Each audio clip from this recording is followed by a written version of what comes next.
গোষ্ঠী আছে যারা খাজা পাক তো দূরের কথা নবীকে মরা বলে আখ্যায়িত করে, তো আমার খাজা পাক নিজ কবরের মধ্যে সশরীরে জীবিত রয়েছে মুসলমান। তো তিনি বললেন যে আল্লাহ, আমি জানি তোমার প্রিয় বান্দা খাজা মঈনুদ্দিন হাসান সানজারি নিজ কবরের মধ্যে জীবিত রয়েছে। আল্লাহ, তোমার নিকটে দোয়া করি, যদি খাজা মাইনুদ্দিন চিশতি আমাকে শিষ্য মুরিদ যদি না বানায়, তাহলে আমি খাজার নামে রাত্রে আত্মহত্যা করব, আর সারাটা জীবন খাজার নাম কিন্তু কলঙ্কিত হয়ে যাবে। এই কথা বলে দোয়া কমপ্লিট করে যেমনই বিছানায় শুয়ে গিয়েছে, হঠাৎ খোয়াবের মাধ্যমে আমার আনিসে বেকাশা সাজ্ঞেদে কাউনো মাকা বেচারুকে চারা বেসাহারুকে সাহারা ইয়াতিমকে ওলি হাম গরিবকে হামি, আমার রহমাতুল আলামিন পাইগাম্বার হাজির হয়ে গিয়েছেন। নবী আমার হাজির হয়ে যাওয়ার পরে বলে, আবুল হাসান, তুমি যে আকীদা, তুমি যে ধারণা পোষণ করেছো যে আমার খাজা নিজ কবরে সশরীরে জীবিত রয়েছে, এটা আমি রাসূলুল্লাহর নিকটে অনেক পছন্দনীয় হয়ে গিয়েছে। এ আজিজানে মুহতারাম, অনেক ভালো লেগে গিয়েছে আমাকে। তো শোনো, আজ তোমাকে বলি যে তুমি যখন আমার মঈনুদ্দিন হাসানের মুরিদ হবে, বায়াত হবে, শিষ্য হবে, তো বাড়িতে সময় নষ্ট করিও না, কালকে সকালবেলা আজমির শরীফ পৌঁছে যাও। জোর করে সুবহানাল্লাহ বলেন না। বললেন যে সকালবেলায় আজমির শরীফ পৌঁছে যাও। বলেন ওই ব্যক্তি রাত্রি তার ঘুম হবে, আর ঘুমাতে পারবে, আর সারা রাত ঘুমাতে পারেনি।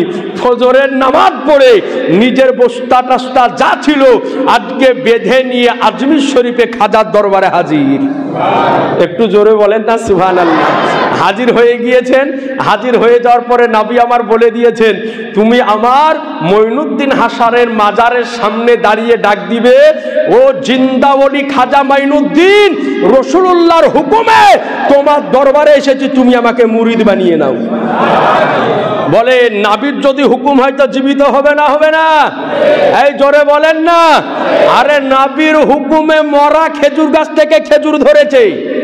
আরে নবীর হুকুমে আজকে মরা খেজুর গাছ হিনহিনিয়ে কান্না করেছে। নবীর হুকুমে আজকে মরা পাথর কালেমা পড়েছে। নবীর হুকুমে বেজান গাছ নিজের জরকে উপরে আমার নবী মুস্তাফার কদমে এসেছে মুসলমান। আর ইনি তো হচ্ছেন আল্লাহর প্রিয় বান্দা খাজা মাইনুদ্দিন হাসান সানজারি। আজকে তিনাকে নবী হুকুম দিলে কবরে জীবিত হবে না? হবে না? এই জোরে বলেন না। একটু দুই হাত তুলে বলেন ইয়া খাজা, একসঙ্গে ইয়া খাজা। এ আজিজানে মুহতারাম, আমরা আমাদের খাজা মঈনুদ্দিন চিশতি হাসান সানজারি রাদিয়াল্লাহু আনহুকে আমাদের জীবনের চাইতে বেশি মহব্বত করি, বলেন সুবহানাল্লাহ। ও আমার খাজা পাকের দরবারে আবুল হাসান হাজির হলো। হাজির হওয়ার পরে যেমনই ডাক দেওয়া, ইয়া খাজা জিন্দা ওলি, আমার রাসূলুল্লাহর অনুমতিতে তোমার দরবারে এসেছি, আমাকে মুরিদ বানান। হাজার হাজার লোক সাক্ষী দেয়, ওই দিন আমার খাজায়ে খাজেগান, রাজায়ে হিন্দুস্তান, সুলতানুল হকউদ্দিন খাজা মাইনুদ্দিন চিশতি আজমিরি সানজারি রাদিয়াল্লাহু আনহু নিজ মাজারে মুকাদ্দাসা থেকে হাত বের করে আবুল হাসানকে মুরিদ বানিয়েছিলেন মুসলমান। এ আজিজারে মুহতারাম, আজ আপনার নিকটে বলি, তিনাকে মুরিদ বানিয়ে নিলেন। তিনার বিশ্বাস হবে না বলে আমার খাজা পাক তিনাকে ফাইজ কি দিলেন? মাজারে মুকাদ্দাসা থেকে মিষ্টি মিছুরি তিনার মুখের মধ্যে পুরে দিলেন। একটু জোরে বলেন না সুবহানাল্লাহ। তো ও আমার খাজা পাক রাদিয়াল্লাহু, এই যে খাজা পাক রাদিয়াল্লাহু আনহুর এই বছরে যে উরুস শরীফটি হলো, এটা হলো 812তম উরুস শরীফ। কততম? 812। অর্থাৎ আজ থেকে 812 বছর পূর্বে খাজা মাইনুদ্দিন চিশতি আলাইহির রহমাতুর রিদওয়ান পৃথিবীর বুক থেকে বিদায় নিয়েছেন। এই 812 বছরের যে একটা লম্বা সময়, এই 812 বছর পূর্বে আমাদেরও আত্মীয় স্বজন হয়তো অনেকে ইন্তেকাল করেছে। আমার বাবা, তার বাবা, তার বাবা, তার বাবা, তার বাবা, তার বাবা, এরকম করতে করতে কেউ না কেউ মারা গিয়েছে কি যায়নি? আপনার বাবা, তার বাবা, তার বাবা, কেউ না কেউ মারা গিয়েছে 812 বছর পূর্বে।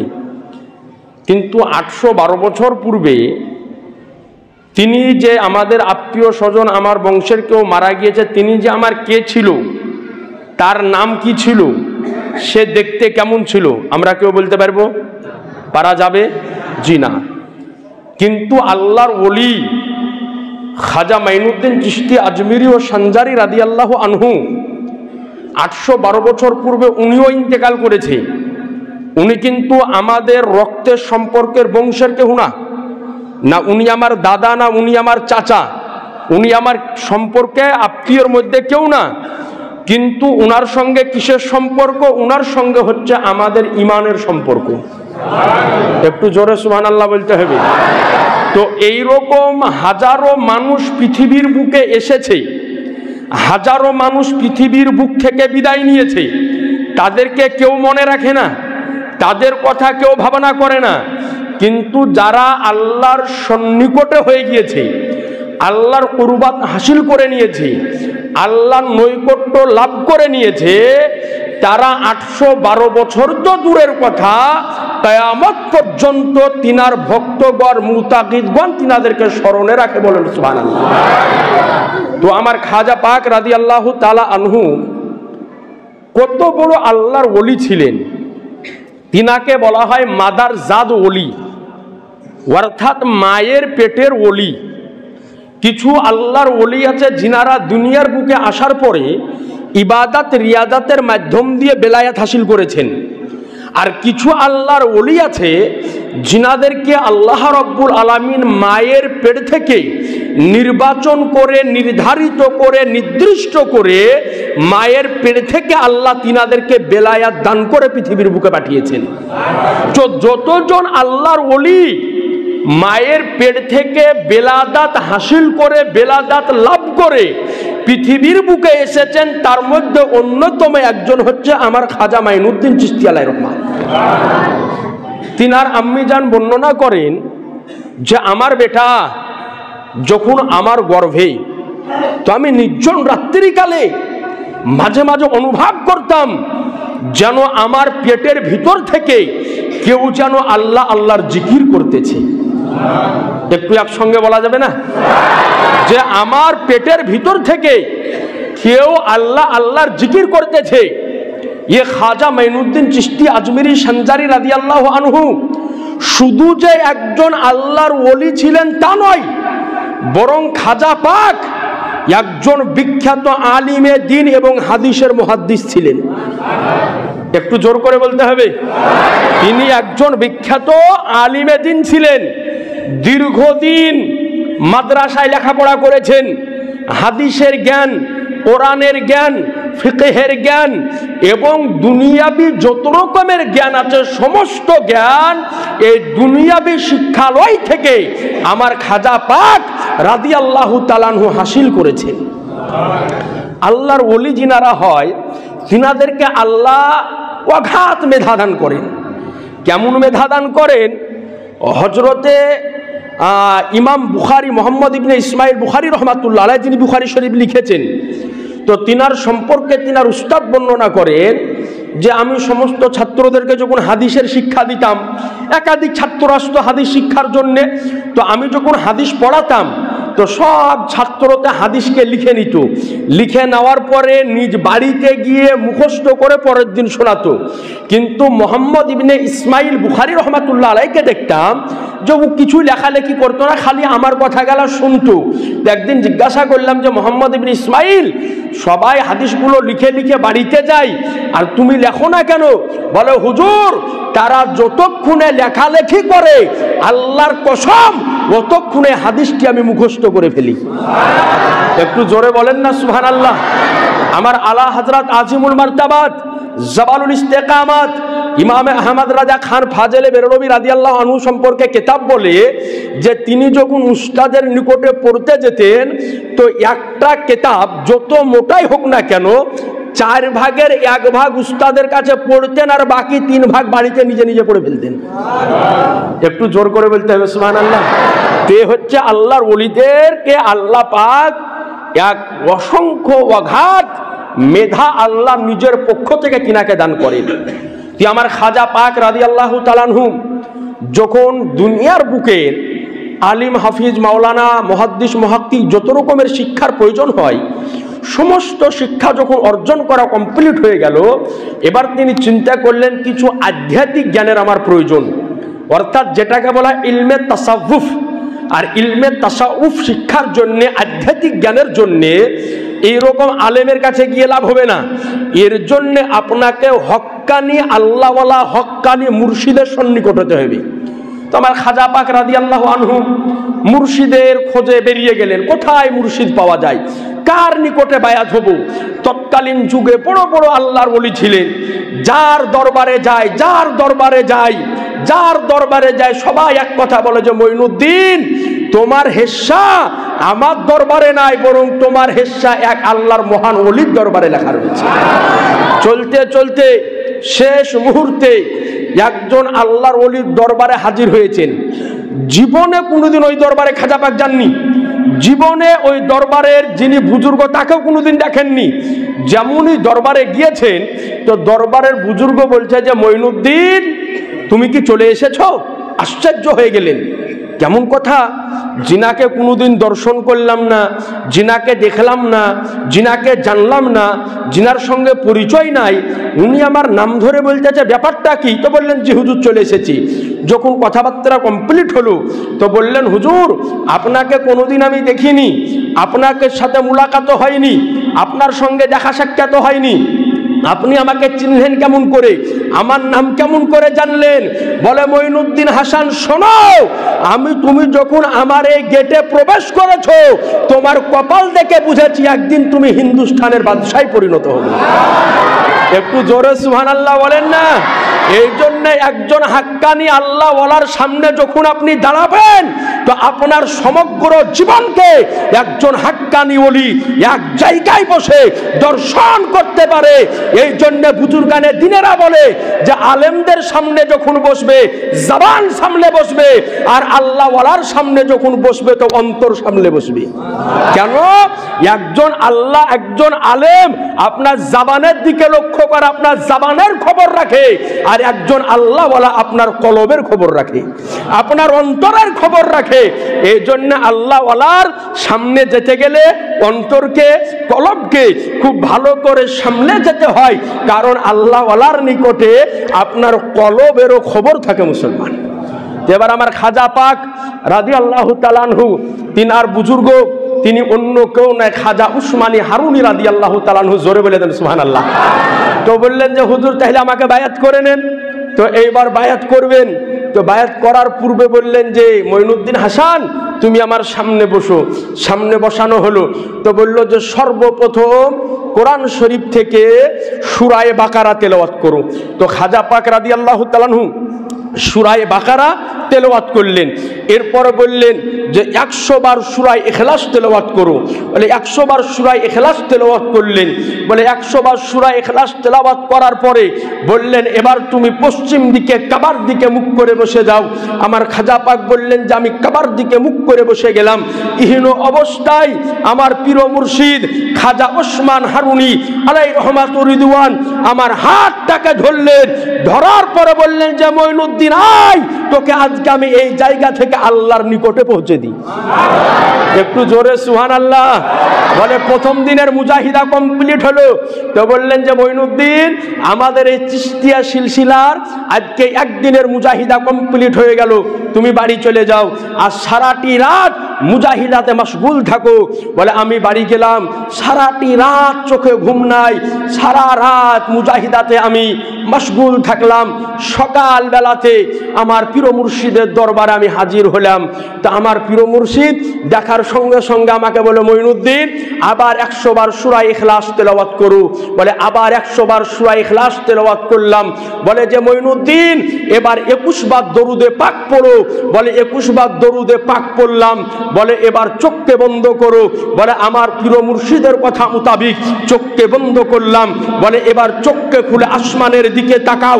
আমার খাজায়ে খাজাগান, রাজায়ে হিন্দুস্তান, সুলতানুল হিন্দ খাজা মাইনুদ্দিন চিশতি আজমিরি ও বাজারি রাদিয়াল্লাহু আনহু বলেন যে যেমনই আমার পীর মুর্শিদ আমাকে বললেন যে তুমি আসমানের দিকে তাকাও, রব্বে কাবার কসম করে বলি দুনিয়ার বুক থেকে যখন আসমানের দিকে তাকাতেছিলাম তো আমি আল্লাহর আরশে আজিম দর্শন করতেছিলাম।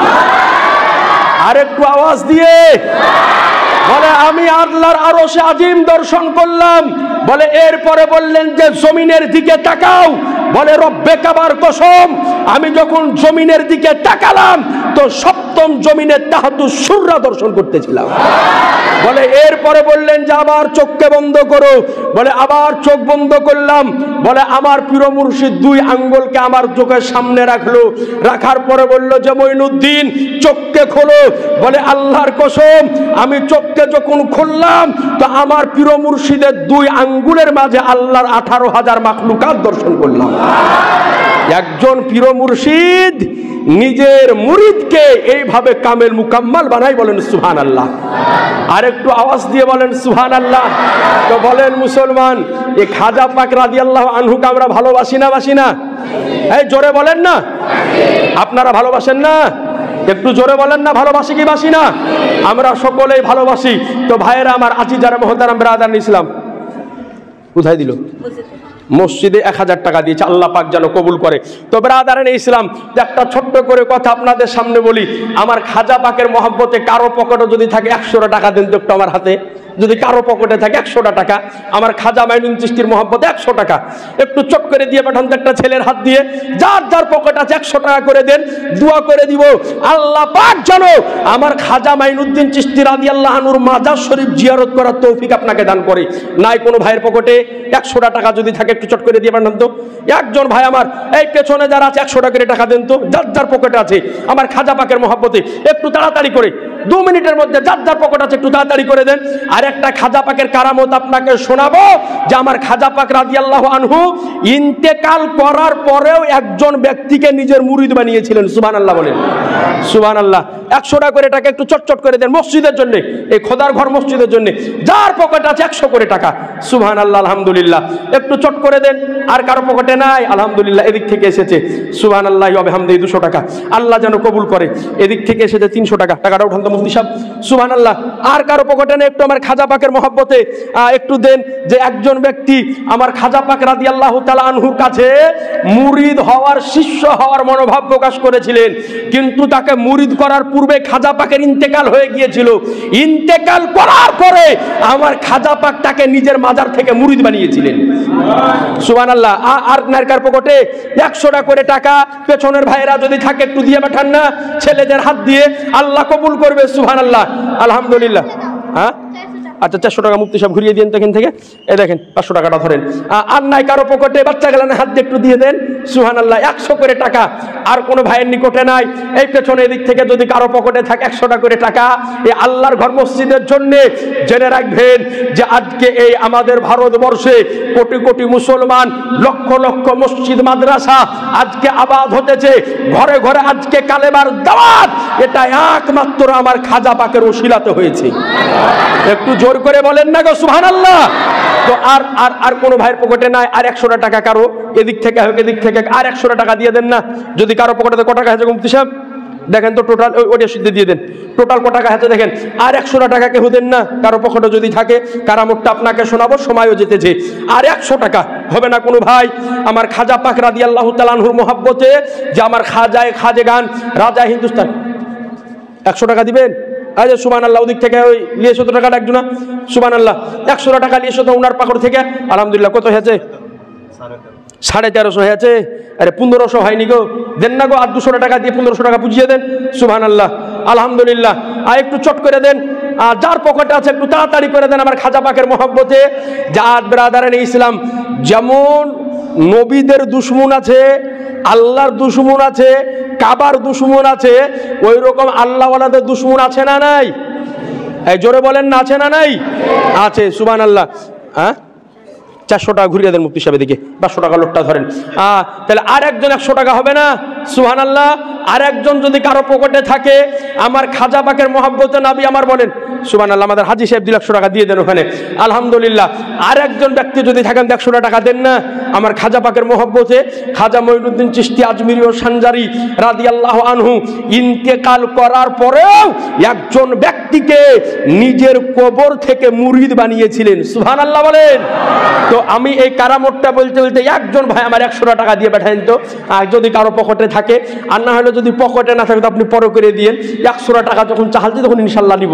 100 টাকা কোনো ভাই আমার যদি থাকে তো আপনি দিয়ে পাঠান। তৎকালীন যুগে একটা লোক ছিল, নাম ছিল তার আবুল হাসান। কি নাম ছিল? একটু জোরে বলেন। আবুল হাসান। তো খাজা পাককে কঠিন মহব্বত করতেন, খুব ভালোবাসতেন। তো তার মনে মনে ইচ্ছা ছিল যে আমি কোনো না কোনো দিন খাজা পাকের হাতে হাত দিয়ে বায়াত হয়ে মুরিদ হয়ে তিনার শিষ্য হব। মনের আশা, মনের চাহিদা, কিন্তু কোনোদিন সুযোগ মিলল না। আর খাজা পাকের কাছে একবার গিয়েও ছিলেন। তো খাজা মঈনুদ্দিন চিশতি আজমিরি আলাইহির রহমা বলেছিলেন যে তোমাকে এখন আমি শিষ্য বানাবো না, যখন সময় হবে তোমাকে আমি নিজে ডেকে তোমাকে শিষ্য বানিয়ে নিব। এই কথা বলে তাকে বিদায় করে দিয়েছিলেন। দীর্ঘদিন যাওয়ার পরে খাজা পাকের কিন্তু ইন্তেকাল হয়ে যায়, এর আর শিষ্য হলো না। মনে বিশাল বড় বেদনা ব্যথা, যে আমার মনে মনে ইচ্ছা ছিল যে আমি খাজা পাক আলাইহির রহমার শিষ্য হইতাম, মুরিদ হইতাম, আর উনি আমাকে মুরিদ শিষ্য না করে ইন্তেকাল করে গেলেন। মনে বিশাল ব্যথা, বিশাল আকাঙ্ক্ষা নিয়ে ঘুরে বেড়াই। একদিন নির্জন রাত্রিকালে তাহাজ্জুদের নামাজ পড়লেন, বলেন সুবহানাল্লাহ।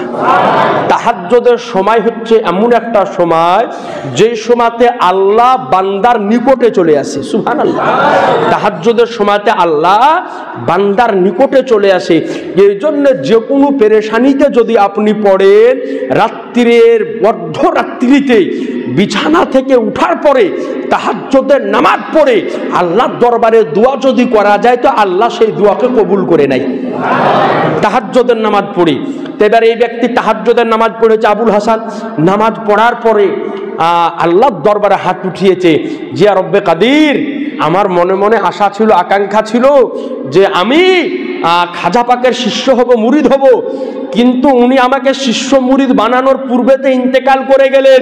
ওগো আল্লাহ, তোমার যারা ওলি হয়, যারা তোমার নিকটতম বান্দা হয়ে যায়, আমি জানি তারা মরে না, নিজ নিজ কবরে জীবিত থাকে। আচ্ছা বলেন তো, আমার খাজা পাক নিজ কবরে জিন্দা না মরা? এই জোরে বলেন, একসঙ্গে বলেন। খাজা আমার নিজ কবরে জিন্দা, কিন্তু আজ বর্তমান সময়ে কিছু লাহাবীর তাআলা আনহু নিজ কবরের মধ্যে সশরীরে জীবিত আছে। একটু জোরে বলেন সুবহানাল্লাহ। তা আরেকজনের কাছে 100 টাকা চেয়েছিলাম, দিলেন না। 100 টাকা যদি পারেন তো আপনি পরে জুমার পরে দিয়ে দিয়েন, দেন না 100 টাকা কেউ। হ্যাঁ, আমার খাজা পাকের মহব্বত যে মুফতি সাহেব, আমি পরে করে দিয়ে দিব। 100 টাকা কোনো ভাই আমার বলেন না, হবে না? 100 টাকা যদি কারো পকেটে না থাকে তো পরে করে কত দিবেন? 500। সুবহানাল্লাহ, নারায়ে তাকবীর। নারায়ে রিসালাতিন জনাব উবাইদুল্লাহ সাহেব বলেছেন যে 500 টাকা মুফতি সাহেব আমি পরে করে দিয়ে দিব। তো উনি 500 টাকা দিলেন, তো আরেকজন দিয়ে দেন না 500 টাকা, উনার সাথে সঙ্গী হয়ে যান। আরেকজন 500 টাকা পরে করে দিয়ে দিন, হবে না? কোনো ভাই আমার একজন 500 টাকা আমার খাজার মহব্বতে। আচ্ছা, আমাদের জনাব হাজী আনেস সাহেব, উনি দিয়ে দেবেন 500 টাকা। জোরে সুবহানাল্লাহ বলেন তো। নারায়ে তাকবীর, নারায়ে রিসালাত। তাইলে দুইজন যখন হয়ে গেল তো 3 জনা জোড়া পুজিয়ে দেন না, বেজোড়া পুজিয়ে দেন। আল্লাহ বিজয়কে খুব ভালোবাসে, আরেকজন 500 টাকা দিয়ে দেন। আরেকজন 500 আমার খাজা পাকের মহব্বতে। হাজার হাজার টাকা খরচ করে আজমির শরীফ যান, আল্লাহর কসম খাজার মহব্বতে আপনি টাকা দান করেন, ইনশাআল্লাহ তাআলা আল্লাহ আজ না হয় কাল খওয়াবের মাধ্যমে খাজার দর্শন আপনাকে করাইয়ে দিবেন। তো আরেকজন ব্যক্তি 500 টাকা হবে না? অনেক ভাই আমার দেনওয়ালা আছেন, একজন ব্যক্তি বলেন না যে 500 টাকা দিতে আর চাইবো না। আরেকজন ব্যক্তি 500 টাকা, আর বেশি আগাবার সময় চলে গিয়েছে, হবে না? আরেকজন ব্যক্তি যে কেউ পেছন থেকে হোক, সামনে থেকে হোক, ডানে থেকে হোক, বামে থেকে, মুফতি সাহেব আমি 500 টাকা পরে করে দিয়ে দিব, আপনি আজ দিয়েন, কাল দিয়েন, পরশু দিয়েন, খোদার ঘর মসজিদের জন্য। আর 500 টাকা হবে না একজন ব্যক্তি। যে কোনো ভাই আমার একটু চট করে যদি হাতটা উঠাতেন, আমার খাজা মঈনুদ্দিন চিশতি আজমিরি ও সানজারি রাদিয়াল্লাহু আনহুর মহব্বতে একজন ব্যক্তি 500 টাকা হবে না? কোনো ভাই আমার সুবহানাল্লাহ, আলহামদুলিল্লাহ। যদি একজন কোনো ভাই আমার আপনি দিবেন, সুবহানাল্লাহ। দেখেন পেছন থেকে উনি বলেছেন যে আমি দিয়ে দেব 500 টাকা। আপনারা মনে করে আমার হাতে একটু মসজিদে, মাদ্রাসাতে বা মুফতি তাকবীর হোসেন সাহেবের হাতে বা আমাদের জনাব আব্দুল আহাদের হাতে আপনারা একটু পৌঁছে দিবেন। আল্লাহ পাক অবশ্যই আপনাদের দানকে কবুল করবে এবং ইনশাআল্লাহ তাআলা আল্লাহ পাক আপনাদেরকে খবরের মাধ্যমে আমার খাজা পাকের দিদার করিয়ে দিবেন, বলেন সুবহানাল্লাহ। তো যাই হোক বেরাদার, খাজা পাকের সঙ্গে মহব্বত রাখুন, আলে রসুল আওলাদে রসুল যিনারা তিনাদের প্রতি মহব্বত রাখুন। আমার খাজা পাক রাদিয়াল্লাহু তাআলা আনহু হাসানি এবং হোসাইনি ছিলেন, বলেন সুবহানাল্লাহ। হাসানিও ছিলেন, হোসাইনও ছিলেন, দুই বংশেরই তিনি মানুষ ছিলেন। হযরতে আলী মুর্তজা রাদিয়াল্লাহু আনহুর রক্ত ছিল আমার খাজা পাকের দেহের মধ্যে। একটু জোরে বলেন সুবহানাল্লাহ। তো যাই হোক বেরাদার, ইনশাআল্লাহ তাআলা সামনে জুমাতে আল্লাহ যদি আমাকে জীবিত রাখে তো আবার অবশ্যই ইনশাআল্লাহ তাআলা খাজা পাক ভারত সফর কেমন করে করলেন, পীর মুর্শিদের সঙ্গে কেমন করে সময় পার করলেন, ও ঘটনা ইনশাআল্লাহ তাআলা সামনে জুমাতে আপনাদেরকে অবশ্যই শোনাবো। আল্লাহ পাক যেন আমাদের সকলকে পাপের কাজ, গুনার কাজ, অন্যায় থেকে যেন আল্লাহ পাক রক্ষা করে। সকলে জোরে বলেন আল্লাহুম্মা আমিন। ওয়া আখিরি দাওয়ানা আনিল হামদুলিল্লাহি রাব্বিল আলামিন।